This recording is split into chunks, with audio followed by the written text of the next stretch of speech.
כל השנה הלכות בכל יום ובטח לו שהוא בן העולם הבא. בעזרת השם we're here on the 5th day of Hanukkah, 29th of the month of Kislev, Erev Rosh Chodesh Tevet. This week, Eliyahu, you know you're going to be fasting next week on Friday. Yeah. Usually we don't fast on Friday, but it's going to be Tani Tzibur, Aseri B'Tevet on Friday. Oh yeah? Al Kedei Kach, if the Aseri B'Tevet would fall on Shabbat, it will be Doche Shabbat. You have to fast on Shabbat. Really? Yeah. Asara B'Tevet is more Chamor. What is this? It's יותר חמור מתשע באב. Asara Tevet is much worse, yeah, because that's when that's when the worst officially started. That's when Samach Babel al Yerushalayim. That's when the secret was out. What was the secret? What was the point of destruction of Beit HaMikdash? The main reason was that people in Yerushalayim did not want to keep Shabbos. That's what we said yesterday. People were numbing themselves. They didn't want to listen to Musar. You had so many Nevi'im coming and giving Musar. People were eating trefot. People were eating garbage that was going into their brains, specifically numbing down themselves. Shem Yishmor Al Amo Yisrael. And so that was the Asara B'Tevet. But B'ezrat Hashem, now it's Hanukkah still. So tonight is going to be Rosh Chodesh.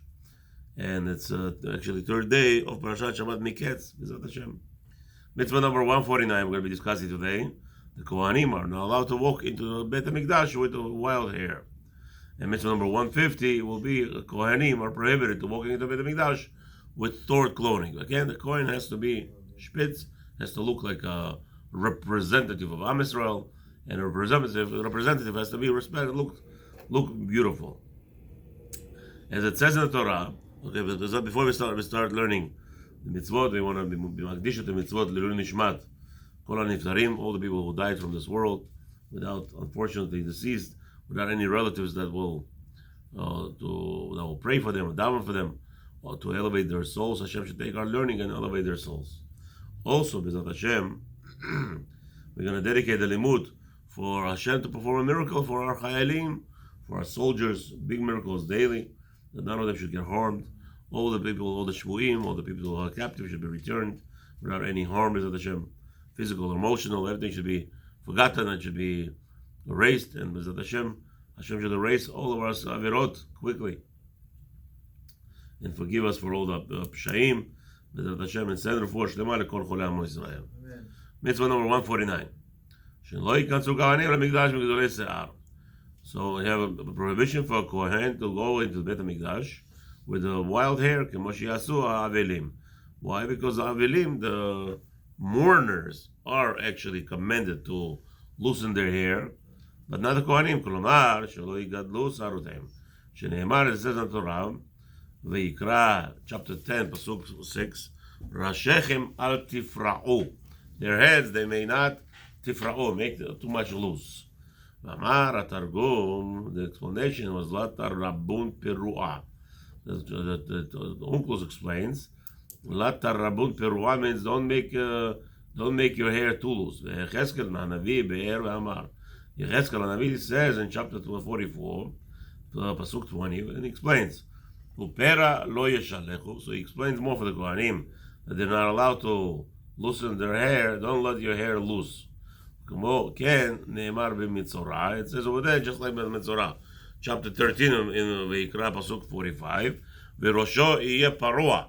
It says over there specifically by a Mitzorah, his hair should be loose. Okay. V'amru b'sifra. Also in the Sifra explains over there in Pashat Tazria, chapter 12, pasuk 6, Yigadel per'a. Per'a means grow loose your hair. Uleshon Sifra, another explanation in the Sifra, Shmini mechil milu'am, Rashechem al tifra'u, al tigadlu per'a. Okay, so again, does it mean, what is it right now actually we're talking about? All these elements of it, just mentioning that the head is loose, the hair is loose. What are we talking about? We already explained another time the Torah tells us, even Kohen Gadol, it says over there in chapter 21 in Vayikra, pasuk 10, Et Rosho lo yifra, he may not have so his head hair loose. The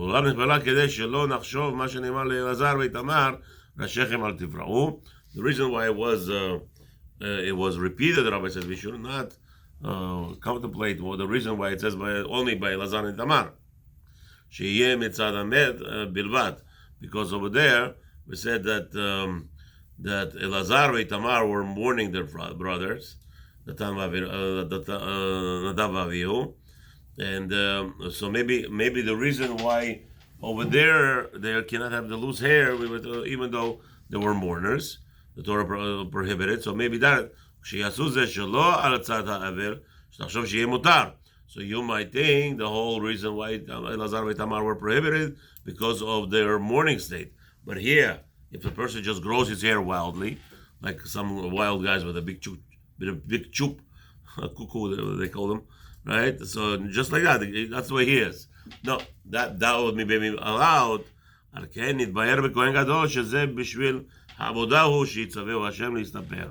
Therefore you know, now Hashem repeating by the Kohen Gadol to teach you that the whole reason he should not allow his wild hair, it's not because any outside the reason, even for just like that. Because Hashem wants the Kohen to come into Beit HaMikdash, to serve in the Beit HaMikdash without that loose hair. Mitzvah hu agdalat habayit. Again, the whole point of this mitzvah is to show you the element of importance of and the greatness of the Beit HaMikdash. As we already said, as we already been commanded before, to make it with all our might, to make sure that we sanctify the place and make sure it's outlined as an important mokum. מן הטעם שאמרנו ועל כן ראוי לנו שלא נבוא שם מגודלי שיער כדרך האבלים. Same thing over there, that we should not walk into the Beit HaMikdash with great hairs like the mourners are. וכעניין מה שנאמר במגילת אסתר, כי אין לבוא אל שער המלך בלבוש שק. Same kind of concept as it says over there in Megillat Esther, that Esther told Mordechai, that Mordechai was not allowed to go into the palace of the king and wait by the gate because he was wearing a sackcloth. And it says you cannot go with a sackcloth in front of the king or in front of the gate even of the Malchut, of the kingdom. כלומר, אין ראוי לבוא אל בית השם רק דרך ששון ושמחה ותענוג, לא דרך אבל וצער. It's not befitting to go into Beit HaMikdash, a place of a Kodesh Baruch Hu's dwelling, looking like a person who is suffering, but it has to be only done with rejoicement and with happiness. וכל זה יחזק היסוד הבנוי בראש הבניין. And all this will amplify the importance of the whole concept of the Beit HaMikdash.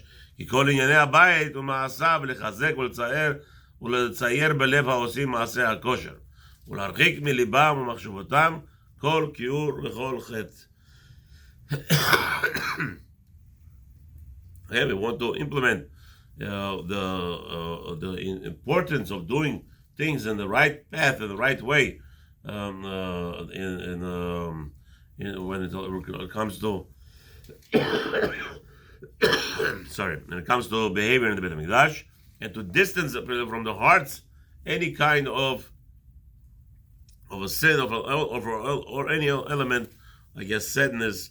The Rabbi here is going to tell us that sadness is a sort of a tilting towards the sin itself. ועל כן בהיות כוונת הבית בזה ראוי לנו לבוא שם דרך כבוד ויראה וגדולה ושמחה. The point of the Beit HaMikdash is that it should be elevated, and the only way you could elevate something is that you're happy about it. And HaKadosh Baruch Hu wants you to go there, appear there constantly with joy. ומתוך קביעות מחשבתנו על השיבות המקום וגודלו ותפארתו, והודו יתרחבו לבבינו שם ונהיה ראויים לקבלת הטוב. So same concept we could say in reference to worn clothing. We don't want a Kohanim to walk into the Beit HaMikdash with worn clothing. We want it to be spitz. It has to be mamash, like a $1 billion man, right? You know those $1 billion looking man, those $4,000-$5,000 suits that make you look like $1 billion man. That's how a person. That's what Beit HaMikdash is all about. The Kohanim are walking in there looking like princesses, without any blemishes. So it's going to be the same concept in this both mitzvot. So we just want to make sure we point out as we know that the mitzvah number 150 tells us, in the Torah it says, "Ubigdechem lo tifromu," and the clothing cannot be worn rags, as we said just now. So it's going to be both in the same kind of concept. Same kind of concept, so we're just going to cover it right now in this short version, because we have to start praying now. Sanhedrin over there, chapter page 22, discusses that any all the Kohanim is prohibited. So there's more discussion there. But this mitzvah is the time at Beit HaMikdash, a male Kohanim, not a woman. There's no woman doing nothing in the basement in the Beit HaMikdash. Now a Kohen goes inside there with loose hair. Now how long? What's called Parua Rosh? Kohen, 30 days he's going to take a haircut. More than 30 days, he's not allowed to go to Beit HaMikdash. Finished. So it has to be constant haircuts. Hayav mitabi de shamayim. A Kohen goes to the Beit HaMikdash without taking a haircut after 30 days, he will be punished by Hashem's Beit Din. He will be killed. Okay, it says over there, you shall not die. Okay? Now, however, his labor is not going to be pasul, not going to be disqualified. Now, somebody who walks in there, so he gets lashes. Okay, so now, what does that mean? So the Akadosh Baruch Hu will not punish him with death until he performs a service. But if he performs a service, the Beit Din is going to have to give him a punishment. Now, what about the same thing with clothing? We already explained. Same thing. Ripped clothing is the same males, not a woman. Now, a Kohen that goes in there with ripped clothing, if it's further than the Beit Mizbeach, he will get killed by the Shamayim. If he didn't perform any job, the Beit Din will catch him and will give him lashes. So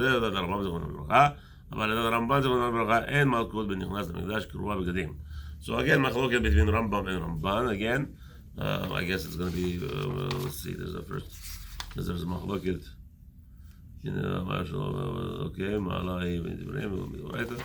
Okay. So now, Ramban